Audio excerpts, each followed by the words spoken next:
부르심에 합당한 삶으로 함께 지어져 갑니다. 이런 제목으로 말씀의 은혜를 나누려고 합니다. 에베소서는 오늘 본문 1절에 나와 있는 것처럼 사도 바울이 감옥에서 기록한 옥중서신으로 알려져 있습니다. 예수님을 전하다가 복음을 전파하다가 잡힌 사도 바울이 감옥에 갇힌 상태에서 에베소의 성도들에게 남기고 싶었던 한마디, 그 말씀을 오늘 본문에서 우리에게 말씀해 주고 있는 것입니다. 그것이 무엇인가 하면 부르심에 받음에 합당하게 생활하라. 부르심을 받은 일에 합당하게 생활하라. 이 말씀을 바울 사도가 에베소의 성도들에게 오늘 말씀 함께 받은 저와 여러분들에게 주시는 마지막 메시지라고 보시면 되겠습니다. 오늘은 마치 이제 종교개혁 기념주일입니다. 우리가 잘 아시는 것처럼 루터와 칼빈, 츠빙겔러와 같은 종교개혁자들이 오직 믿음과 말씀과 복음이라고 하는 그러한 그 대전제를 가지고 교회를 교회답게, 성도를 성도답게 만들기 위해서 종교개혁이라는 것을 단행했던 때가 1517년 바로 10월 31일 날 비텐베르크 대학의 정문에 95개 항목의 이제 토론문, 이것을 반박문이라 그러는데 어쩌면 루터가 비텐베르크 대학의 교수들과 사제들과 한번 토론해 봅시다. 당신들이 가르쳐주는 말씀이 진리인지 내가 말하는 것이 하나님께서 가르친 진리인지를 한번 토론해 보자는 그 토론문 95개 항을 비텐베르크 대학의 정문에 부착한 날이 바로 1517년 10월 31일이었고 그날을 기점으로 해서 저 독일을 중심으로 하여 저 스위스와 영국까지 종교 오스트레일리아까지 종교개혁의 바람이 불었던 날을 우리가 기억을 하게 되어집니다. 오직 믿음, 오직 은혜, 오직 성경, 이것이 그들이 내걸었던 종교개혁의 모토였습니다. 오직 믿음으로 산다. 오직 은혜로 산다. 오직 우리는 성경으로 돌아가야 된다. 그래서 하나님의 말씀으로 새로워지는 개혁과 하나님께로 돌아가자고 하는 큰 깃발을 내걸고 생명을 걸고 싸웠던 우리 종교개혁의 선도주자들이 바로 루터와 칼빈, 츠빙글리와 같은 분들이었습니다. 그래서 오늘 종교개혁 기념주일을 맞이해서는 오늘 에베소 말씀을 가지고 부르심에 합당한 삶으로 함께 지어져 갑니다. 이런 제목으로 말씀의 은혜를 나누려고 합니다. 여러분, 부르심을 받은 일에 합당하게 생활한다. 이것이 무슨 뜻일까요? 단순히 신앙적으로 착하게 살라는 말이 아닙니다. 하나님께서 우리를 부르신 목적이 있는데 그 목적에 걸맞는 삶을 살아야 된다. 즉 주님께서 우리를 은혜로 구원해 주셨는데 구원받은 자의 신분에 걸맞는 삶의 자세를 가지고 살아가라고 말씀하고 있는 것입니다. 여러분, 그렇습니다. 더 구체적으로 말씀을 드린다고 할 것 같으면 하나님께서 우리 각자에게 부여해 주신 부르심의 가치가 있어요. 그런데 그 가치와 우리의 삶의 무게가 균형을 이루어야 된다는 것입니다. 하나님 우리를 천하보다 귀한 보화와 같은 사람으로 불러주셨다면 천하보다 귀한 보화처럼 살아가는 것이 바로 부르심에 합당한 삶을 살아가는 것입니다. 100점짜리 인생으로 불러주셨으면 100점짜리로 삶을 살아가는 것입니다. 하나님께 우리를 천하를 주고도 바꿀 수 없는 가장 귀한 보배와 같다 그랬습니다. 여러분, 그러면 우리가 어떻게 살아야 될까요? 세상에 찌그리 인생을 살면 안 되는 거요. 세상이 그 어떤 것들 주고도 바꿀 수 없는 천하보다 귀한 생명 가치를 가지고 우리를 불러주셨으면 그 가치에 걸맞는 무게감 있는 삶을 살아가야 된다는 것입니다. 이것이 오늘 바울 사도가 저와 여러분들에게 주시는 말씀이고요. 그리고 중세 교회가 로마 카톨릭에 의해서 부패되어져 갔을 때에 성도들이 이 모든 가치를 다 버렸어요.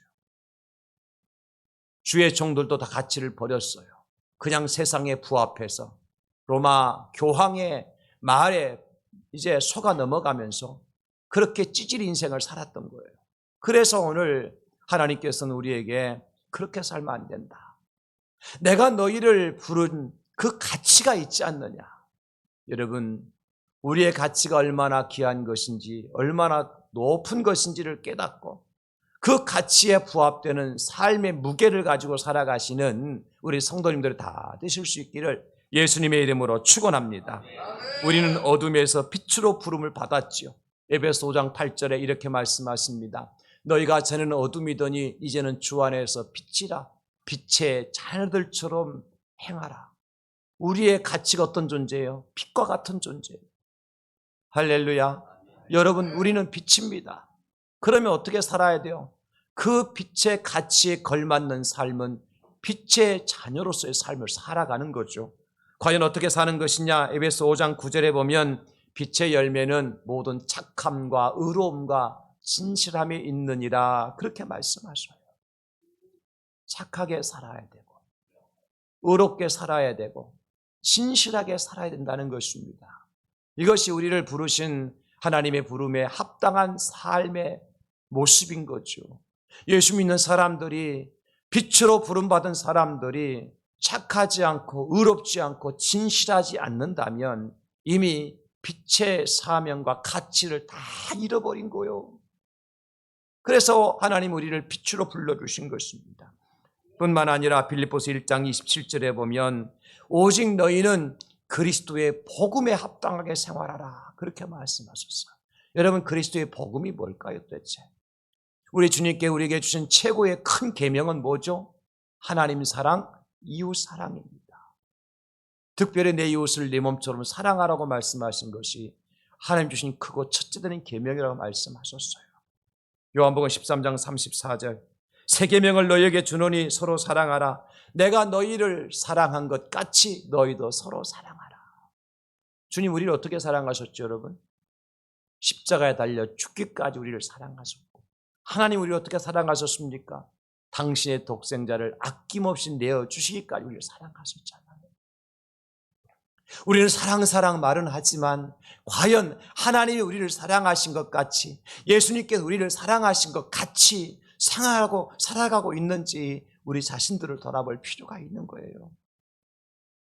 과연 나는 하나님이 당신의 독생자를 아낌없이 내어주신 것 같이 내어주는 사랑을 했는가? 당신의 생명을 십자가에 달려 죽기까지 하신 그 주님의 내 생명을 아끼지 않고 죽기까지 하는 그 사랑을 하는가? 누구를 위해서? 주님을 위해서, 이웃을 위해서 말입니다, 여러분. 이것이 진짜 사랑이고 이것이 복음에 합당한 삶이라는 거예요. 왜냐하면 이것이 바로 십자가의 핵심이지 않습니까? 여러분, 십자가의 핵심이 뭐예요? 사랑입니다. 생명을 바치는 사랑이에요. 아낌없이 내어주는 사랑입니다. 이것이 복음이고 이것이 십자가의 핵심이라는 거예요. 그래서 우리가 얼마나 하나님의 부르심의 가치에 걸맞는 삶을 살아가느냐 하는 것은 두 가지로 제가 말씀을 먼저 드리죠. 나는 과연 빛의 자녀답게 살고 있는가? 착함과 의로움과 진실한 삶을 살아가는가? 나는 과연 예수님의 십자가의 사랑으로 사랑하며 살아가고 있는가? 그런 사람이 하나님의 부르심에 가치에 걸맞는 삶을 살아가는 사람이다. 결론적으로 부르심에 합당하게 살아간다고 하는 것은 은혜를 받은 사람으로서 하나님께 영광을 돌려드리며 사는 것이다. 하나님 우리에게 은혜를 주셨죠, 여러분? 내가 받은 은혜가 얼마나 큽니까? 이미 죄로 인하여 죽었던 나를 살려주신 은혜. 여전히 구원받았음에도 불구하고 하나님의 뜻대로 살지 못하고 내 고집대로 살던 나를 그래도 용서해 주시고 여기까지 인도해 주신 은혜. 때를 따라 이른 비와 늦은 비를 적당하게 주시고 우리로 하여금 일용할 양식을 주시고 또 때를 따라서 하나님을 빛을 보게 하신 그 은혜. 여러분, 우리는 그런 저런 은혜들을 누리고 살아가고 있잖아요. 그럼 우리는 그 은혜를 받은 사람은 어떻게 살아야 돼요? 하나님께 영광을 돌려드리며 살아야 된다. 고린도서 6장 20절 값으로 산 것이 되었으니 그런즉 너희 몸으로 하나님께 영광을 돌리라. 사랑하는 우리 성도님들, 이제 우리 남은 여생만큼이라도 우리의 몸으로 온전히 하나님께 영광을 돌려드리며 살아가시는 우리 성도님들 다 되실 수 있기를 예수님의 이름으로 축원합니다. 우리는 신앙생활 하면서 홀로 사는 것이 아니라 함께 지어져 가는 여정을 신앙이라고 하는 거예요. 그래서 부르심에 합당한 삶을 살지 못하면서 공동체가 건강하게 평안하게 세워지기를 기대하는 것은 오해일 수밖에 없습니다. 그러므로 오늘 본문의 사도 바울은 공동체를 함께 세워가기 위해서 세 가지의 합당한 삶의 필수적인 요소를 말씀하고 있습니다. 오늘 그걸 살펴보려고 해요. 첫째는 무엇인가 하니까 겸손과 온유의 울타리가 되어야 한다는 것입니다. 우리가 어떤 사람이 되어야 되느냐? 겸손과 온유의 울타리가 되어야 한다는 것입니다, 여러분. 유목민들에게 있어서 광야 생활하는 이스라엘 백성들에게 있어서 울타리라고 하는 것은 필수품이나 다름없죠. 아무리 집이 있어도 울타리가 없으면, 아무리 양과 소가 많아도 울타리가 없으면 그 생명을 안전하게 보존받을 수가 없잖아요. 옛날에 우리들도 시골에 집을 좀 반드시 뭘 쳤죠? 울타리를 쳤죠. 나무를 쥐어다가 잘라서 치든지 간에 나무를 심든지 간에 반드시 울타리를 쳐요. 왜 그렇게 했습니까? 그것이 바람을 막아주고, 그것이 악한 짐승이나 도둑의 떼를 막아주고, 그래서 그 집안에 있는 사람들의 생명을 보존해주는 역할을 하기 때문에 그랬습니다. 울타리가 중요해요. 바람 막아주고 사나운 짐승으로부터 보호하기 위해서 반드시 울타리가 필요했습니다. 그 울타리는 안전과 보호를 위한 최전방에서 목동들이나 아니면 가축을 보호하기 위해서 존재하는 것이 바로 울타리입니다, 여러분. 바람이 부나 눈이 부나 비가 오나 그 울타리는 항상 그 자리에 지켜 있는 것을 볼 수가 있죠. 절대 이탈해서는 안 됩니다. 그래서 뭐가 필요하죠? 겸손과 온유가 필요하다는 것입니다. 이미 우리 주님은 우리 교회의 울타리가 되어 주셨습니다. 이미 우리 예수님은 우리 가정의 울타리가 되어 주셨습니다. 그래서 우리 가정이 보호를 받는 것이고 우리 교회가 보호를 받는 것 아니겠습니까? 그러므로 우리도 그 가치에 걸맞는 삶을 살기 위해서 어떤 존재가 되어야 되느냐? 교회를 위한 울타리가 되어야 된다. 우리 기관과 전도회를 위한 울타리가 되어야 된다. 우리 가정을 위한 울타리가 되어야 된다는 것을 말씀하고 있는 것입니다, 여러분. 그러나 참으로 안타까운 일은 울타리가 아니라 그 울타리를 허무는 여호와 같은 사람들이 간혹 있어요. 사람을 사닥다리 위에 올려놓고 그 밑에서 흔드는 사람이 가끔 있다는 거예요. 공동체를 굳건하게 세우기 위해서 겸손과 온유로 울타리 역할을 하는 사람이 있는가 하면 오히려 그 공동체를 비난하고 그 공동체 약속을 어기고 간첩 역할을 하는 사람도 간혹 있어요. 교회의 비밀을 누가 누설하는 줄 아십니까? 절대 세상 밖의 사람들이 누설하지 않습니다.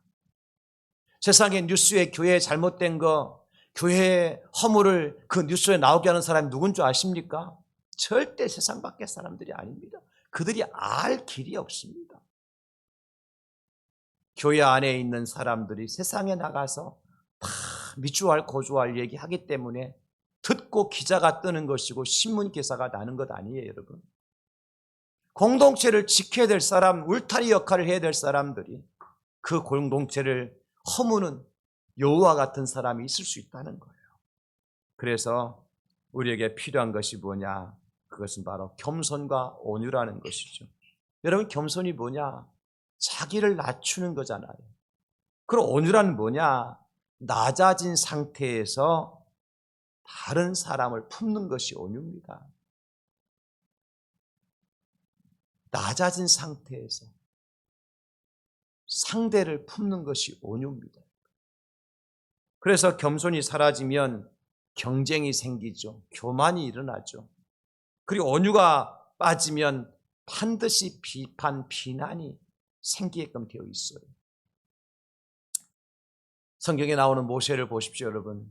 그 모세의 온유함이 얼마나 대단했습니까? 모세는 40년 동안 200만이 넘는 이스라엘 백성들을 이끌고 광야길을 걸어갔던 사람.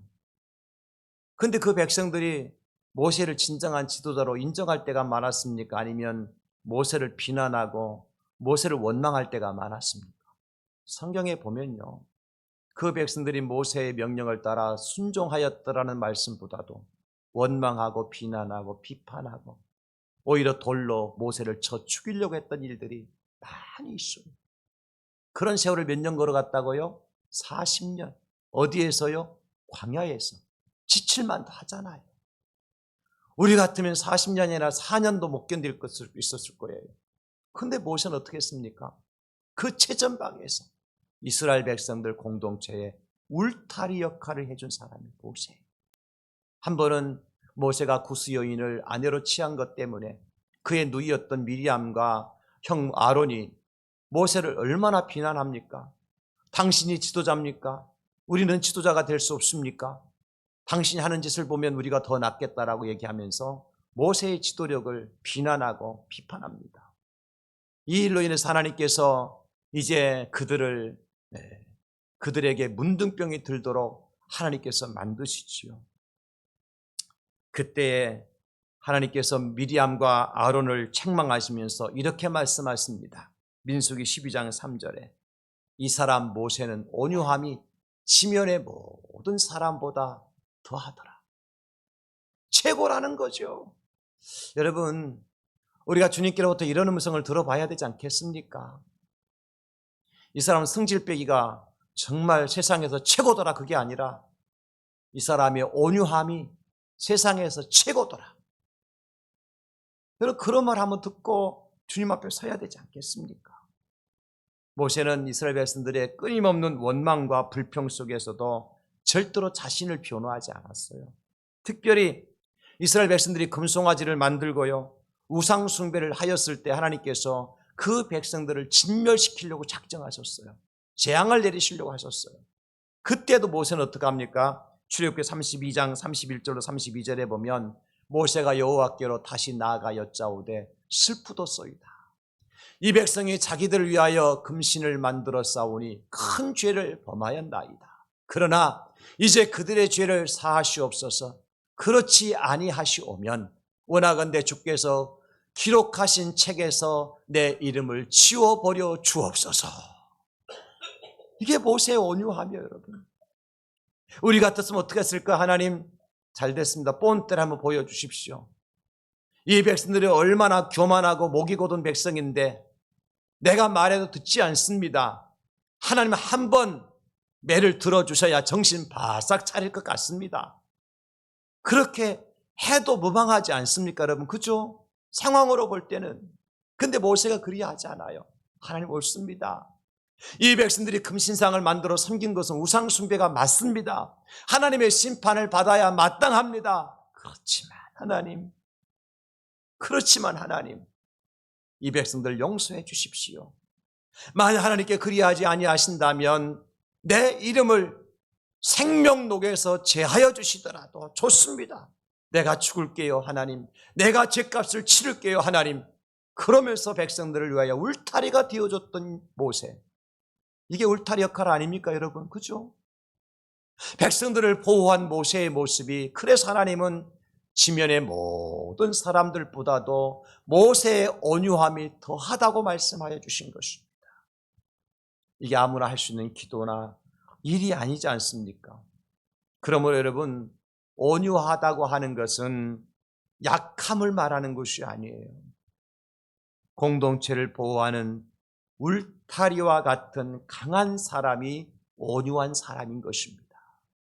왜냐하면 온유라고 하는 것은 단순한 성품의 부드러움을 떠나서 하나님 앞에서 나 자신을 낮추고 억울한 일을 당한다 할지라도 모든 것 하나님께 맡기고 그 자리를 지키는 믿음의 태도가 온유이기 때문에 그렇습니다.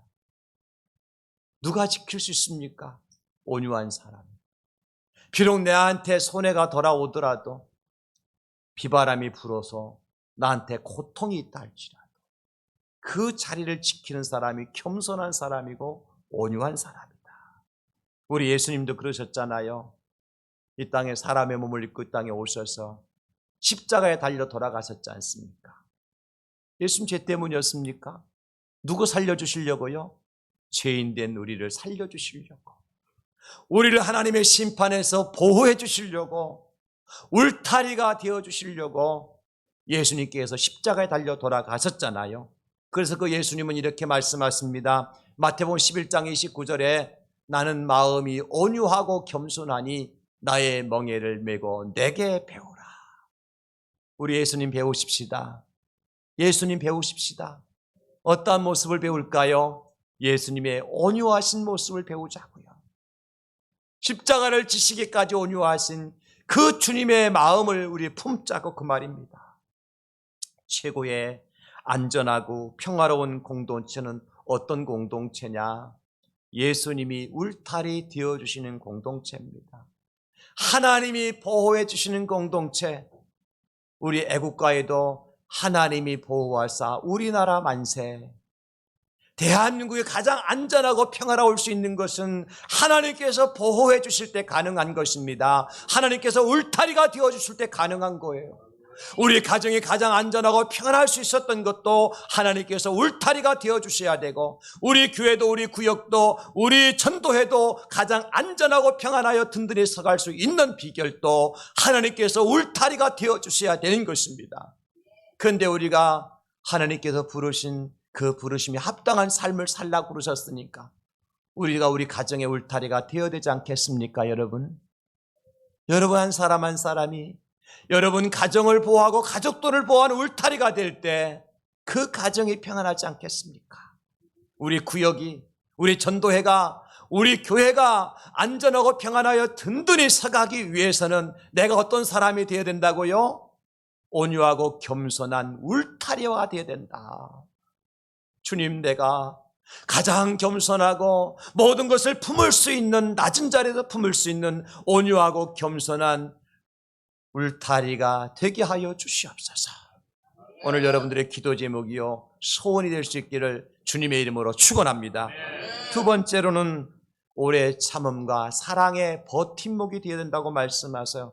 오늘 2절 후반부에 보면 그렇게 말씀하고 있죠. 오래 참음으로 사랑 가운데서 서로 용납하라. 여러분, 울타리도요, 그냥 나무 심어 놓는다고 울타리가 되는 게 아니에요.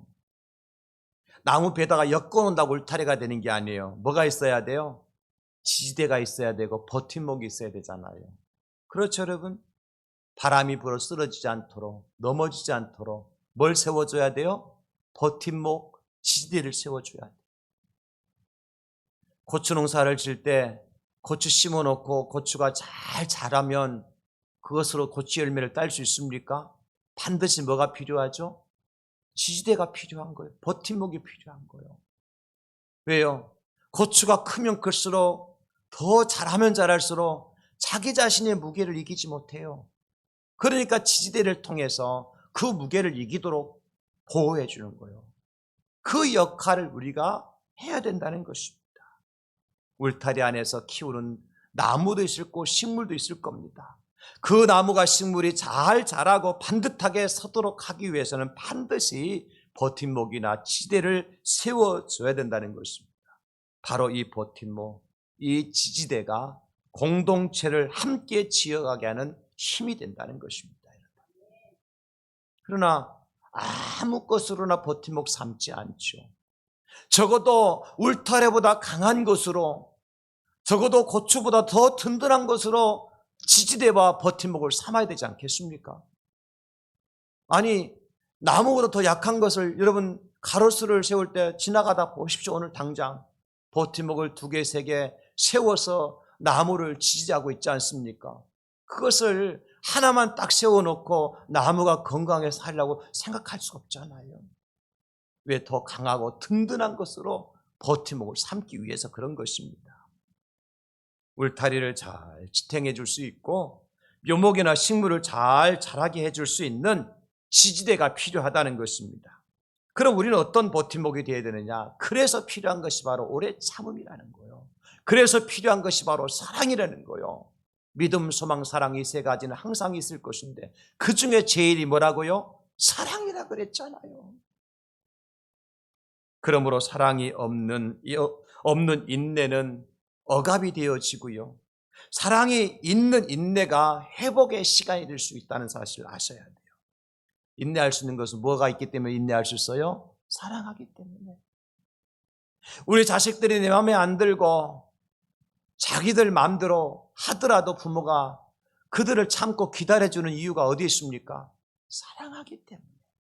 하나님께서 저와 여러분들 여기까지 기다려주신 이유가 어디 있을까요? 우리를 사랑하시기 때문이에요. 미워한다면 벌써 무슨 일이 나서 났겠죠, 여러분. 그렇지 않겠습니까? 그런데 우리가 여기 이렇게 생생하게 살아있는 것은 여전히 하나님께 나를 사랑하시기 때문이지요. 지지대가 되어주는 이유는 사랑하기 때문에 가능한 것입니다. 요셉을 보십시오.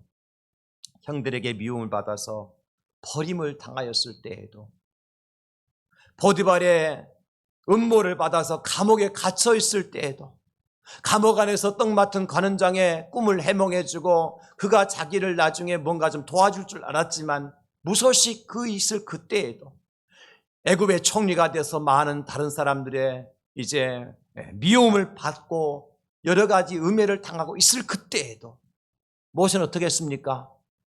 오래 참았어요. 언제까지? 자기 아버지와 형제들이 애굽 땅에 와서 구원받을 때까지. 만약에 요셉이 형들의 원수를 갚기로 생각했더라면 애굽의 총리가 되는 순간 애굽 군사들 몇 사람만 데리고 올라갔다면 야곱과 그 형제들은 살아남지 못했을 겁니다. 여러분 그렇잖아요? 그런데 요셉이 어떻게 했어요? 참았잖아요. 왜요? 사랑이기 때문에. 나중에 그 형들이 아버지 야곱이 돌아가신 후에 형의 동생의 우환이 무서워서 와서 아버지의 유언장 들고 와서 동생에게 읽어주잖아요. 아버지가 나 죽거든 동생 자네가 우리들을 원수를 갚지 말고 형제간에 우애 있게 지내라고 얘기했네. 그 말을 들은 요셉이 어떡합니까? 창세기 50장 20절에 형님들은 나를 해하려 하였으나, 이거 사실이죠. 하나님은 그것을 선으로 바꾸셨습니다. 무슨 얘기입니까? 내가 형님들 원수 갚으려고 했으면 벌써 갚았을 겁니다. 그런데 이것이 형들의 잘못이 아니라 하나님께서 계획하신 것임을 내가 알기에 사랑함으로 기다린 겁니다. 염려하지 마십시오. 형님들뿐만 아니라 형님의 자녀들까지도 내가 다 보호할 겁니다. 이게 요셉의 마음이잖아요. 여러분 이것이 버팀목과 지지대의 역할을 하는 거예요. 그 이후로 야곱의 12아들들의 버팀목과 지지대의 역할을 한 사람이 누굽니까? 요셉이었잖아요. 다윗도 마찬가지죠. 사울이 다윗을 죽이려고 얼마나 쫓아다녔습니까? 다윗을 피하였지만 언젠가는 다윗의 손에 사울이 죽임당할 만한 절호의 기회가 있었어요. 2번 이상 있었어요. 그런데 다윗은 어떡합니까? 사울을 죽이지 않아요. 죽일 힘이 없어 안 죽인 게 아니라니까요. 죽일 수 있는 기회가 없어 안 죽인 게 아니라니까요. 다윗이 사울의 옷자락을 벤 사건이 있었죠. 여러분, 다윗이 칼을 내리쳐서 사울의 목을 베는 것이 쉽겠습니까? 아니면 옷자락을 베는 것이 쉽겠습니까? 목을 베는 것이 훨씬 쉽습니다. 그냥 내리치면 되는 거예요. 그거는. 옷자락은 살며시 베야 돼요. 그러니까 들킬 수 있는 확률이 높은 거예요. 그런데 다윗은 목을 치지 않고 옷자락을 베고 난 다음에도 이렇게 고백합니다. 사무엘상 24장 6절. 자기 사람들에게 이르되 내가 손을 들어 여호와의 기름 부음을 받은 내 주를 치는 것은 여호와께서 금하시는 것이니 그는 여호와의 기름 부음을 받은 자가 됨이니라 하고, 그것조차 후회하는 거예요. 내가 잘못했다는 겁니다. 하나님께서 기름 부음으로서 세운 종을, 그 종의 옷자락을 베은 것은 내가 그의 목을 친 거나 다름이 없다는 거예요. 그래서 다윗은 사울을 살려주고 난 다음에도 하나님께 회개하는 것입니다. 이것이 오래 참음과 그리고 사랑하는 자의 모습 아니겠습니까? 언제까지 오래 참았죠 다윗이? 사울 왕이 죽을 때까지. 자기 손으로 사울 왕의 목을 베는 것이 아니라 하나님께서 그의 생명을 거두어 가실 때까지 다윗은 참았습니다. 여러분, 우리 원수들도 언제까지 참아야 돼요? 그 원수의 문제를 하나님께서 해결해 주실 때까지 참아야 될 줄 믿으시기를 예수님의 이름으로 축원합니다. 내가 스스로 행하려고 판단하려고 하지 마시고 하나님께서 문제를 풀어주실 때까지, 원수의 머리에 숯불을 피워놓으실 그때까지 나는 사랑하고 참아 기다리는 겁니다. 사울왕이 죽었어요. 드디어 다윗이 정적이 죽고 이제 정치적으로 출세할 길이 열렸습니다. 잔치를 열어야 될 때입니다. 근데 다윗은 어떻게 했습니까? 다윗은 이렇게 사무엘하 1장 11절로 12절 17장 27절에 보면 다윗이 자기 옷을 잡아 찢음에 사울과 그의 아들 요나단을 위하여 슬피 울며 금식하니라. 옷을 찢고 금식하며 울었어요. 이게 다윗의 마음이에요. 다윗을 통해서 배울 수 있는 부르심에 합당한 자의 삶이 무엇일까요, 여러분? 오래 참는다고 하는 것은 복수를 지연하는 것이 아니라 하나님의 뜻을 이루는 믿음의 행위라는 거예요. 사랑하는 성도 여러분, 우리가 우리 가정의 버팀목이 되기 위해서, 우리 전도의 우리 기관의 지지대가 되기 위해서, 우리 교회의 버팀목이 되기 위해서 우리에게 필요한 삶의 원리가 뭐죠? 오래 참음과 사랑으로 버팀목이 되는 겁니다. 마치 주님이 지금까지 우리를 참아 사랑해 주셨던 것처럼 말입니다. 마지막 세 번째는 평안으로 매는 줄이 되어야 합니다. 여러분, 버팀목이 있고 나무가 있으면, 울타리가 있으면 그것을 고정시키기 위해서 뭐가 필요하죠? 줄이 필요한 거죠. 그냥 고추대만 세워놓았다고 해서 고추가 든든히 서 있습니까? 어떻게 해야 돼요? 줄로 묶어줘야죠. 우리가 공동체 안에서 이런 역할을 좀 해야 된다. 하나님 우리를 불러주시고 그냥 우리 멋대로 살도록 하신 것이 아니잖아요. 성령을 보내주시고 하나로 묶어주셨듯이 말이죠. 하나 되게 하고 연합하게 만들고 서로 의지하도록 묶어주는 줄의 역할, 누가 해야 될까요? 목사가 해야 될까요? 물론 해야죠. 우리 각자가 우리 가정에 그 가정을 연합하게 만들고 하나 되게 만드는 줄의 역할을 해야 돼요. 가위 들고 다니고 꼬무줄 하는 애들, 꼬무줄 끊는 그 습관 버리고 말이죠. 무슨 얘기인지 영 이해를 못 하시는 분 졸다가 아직 무슨 꼬무줄 얘기하니까. 옛날에 그런 거 많이 하셨잖아요. 꼬무줄 놀이 하면 여자애들, 남자들 가가지고 칼로 가위를 탁 끄는 거 도망가는 거. 그거 하면 안 되죠. 어떻게 해야 돼요? 끊어진 꼬무줄을 묶어줘야지. 이게 남자지. 처음 듣는 얘기죠. 학교에서 안 배운 얘기죠. 교회에서만 하실 수 있는 얘기예요. 어떤 줄이 돼야 될까? 우리는 평안에 매는 줄이 돼야 돼요. 평화를 만들어주는 줄이 돼야 돼요. 평강을 엮어주는 줄이 돼야 돼요. 그러면 이 줄은 우리 힘으로 안 돼요. 그래서 오늘 말씀하고 있잖아요. 3절에 평안에 매는 줄로 성령이 하나 되게 하신 것을 힘써 지키라. 이미 성령님께서는요, 우리를 하나로 묶는 줄이 되어 주셨어요. 그래서 어떻게 하라는 겁니까? 힘쓰라고 말씀하고. 여러분, 초대 예루살렘 교회가 어떻게 세워지죠? 성령이 임하심으로 교회가 세워지잖아요. 그 성령께서 역사하신 교회는 어떤 모습으로 변화되죠? 사도행전 4장 32절에 보니까 믿는 무리가 한 마음과 한 뜻이 돼요. 이게 사람의 힘으로 안 돼요, 여러분. 나도 해보려고 노력해보지만 안 돼요. 누가 도와주셔야 돼요? 성령 하나님께 도와주셔야 돼요. 야, 그거 별것 아니야. 세월 지나봐라. 그거 다 후회할 일이다. 그러니 네가 묻고 네가 화합의 피스메이커가 돼야 돼. 성령께 주신 음성인 거요. 세월 지나면 후회할 일들, 사라질 일들 때문에 우리가 거기서 화내고 역정내고 공동체 안에서 참 하나 되게 하는 역할을 하지 못할 때 성령님께서 근심하시는 거예요. 에베소 교회를 보시면 에베소 2장 19절 22절 이렇게 말씀하시죠.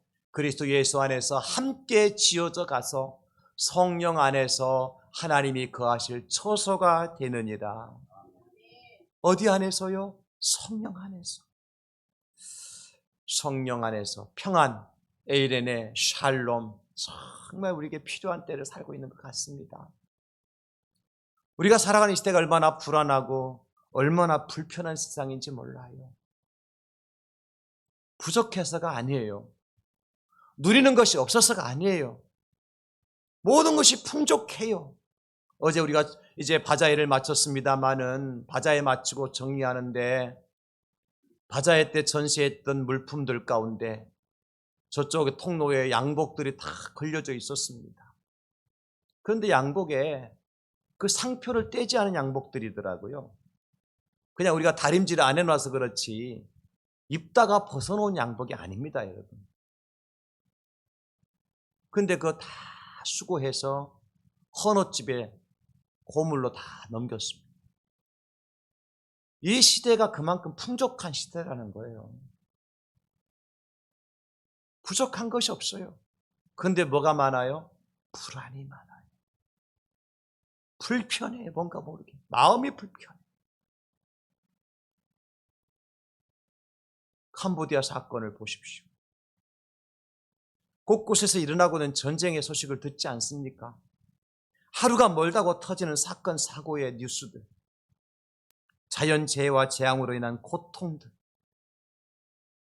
그래서 저는 이 말씀을 준비하면서 정말 누군가는 이 시대에 진짜 노벨 평화상을 받아야 될 지도자가 나와야 될 때다. 아니 정치적인 어떤 그 이념이나 그것 가지고 노벨 평화상을 받는다, 뭐 주라 그렇게 하는 것이 아니라 이 악한 세상 가운데 예수님과 같은 사람이 나타나서 다윗과 같은 요셉과 같은 사람이 나타나서 진짜 노벨 평화상을 받을 그때가 지금이 아닌가 생각되더라고요. 저는 그래서 이 자리에서 여러분 모두에게 제가 노벨 평화상을 다 드리고 싶어요. 뭐 드리면 되지 까짓거. 다음 주에 상장 다 만들어 드릴까요? 어떻게 해야 돼 우리가? 우리 가정을 평화로 화평으로 묶어주는 주의 역할을 감당하셔요. 여러분들 피스메이커가 되란 말이에요. 여러분 구역과 여러분 전도회에서 여러분들이 피스메이커가 되세요. 우리 교회 피스메이커가 여러분 성도들이 다 될 수 있기를 예수님의 이름으로 축원합니다. 그래서 이 시간 저는 여러분들에게 초청을 합니다. 오늘 말씀을 듣고 내가 이 종교개혁 기념주일에 다시 교회가 말씀으로 돌아가고 하나님께서 부르신 부름에 합당한 삶을 살기로 결단하시는 분들, 특별히 내가 우리 가정에서 우리 전도회와 구역과 우리 교회에서 울타리, 겸손의 울타리, 그리고 사랑의 버팀목, 그리고 평화의 줄이 되기를 원하시는 분이 계시다면 여러분 이 시간 눈을 감고 손을 모아주시기 바랍니다. 왜냐하면 이것이 우리 힘으로 되지 않기 때문에 제가 이 시간 주의